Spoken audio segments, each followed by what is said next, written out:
ഓം ശ്രീനാരായണ പരമഗുരവേ നമഃ.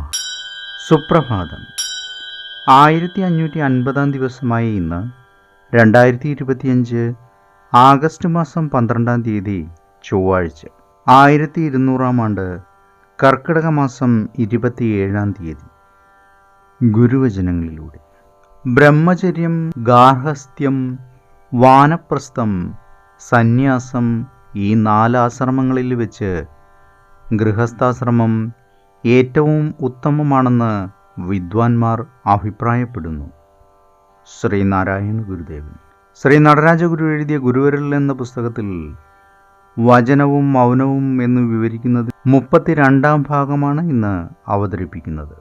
നമ്മുടെ ആത്മാവ് തന്നെയാണ് അച്ചസ്ഫടിക സങ്കാശമായ ഈ വിലതീരാത്ത രത്നമെന്ന് കണ്ടെത്തുന്നതിനുള്ള വാതിൽ തുറന്നു തരുന്ന താക്കോലാണ് ഗുരു മൊഴിയുന്ന ജ്ഞാനവചസ്. അറിവ്, അറിയുന്നവൻ എന്നത് രണ്ടും ഓർത്താൽ ഒരു പൊരുൾ തന്നെയാണ്. അതുതന്നെയാണ് ജ്ഞാനരഹസ്യവും. ഈ ജ്ഞാനരഹസ്യത്തിൻ്റെ ഉപവ്യാഖ്യാനത്തെ ഒരു പ്രകരണത്തിൽ ബ്രഹ്മവിദ്യ എന്നും വിളിക്കുന്നു.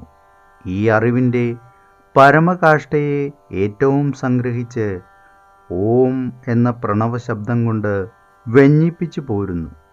അകാരം, ഉകാരം, മകാരം എന്ന 3 മാത്രകൾക്കുള്ളതാണ് ഓംകാരം.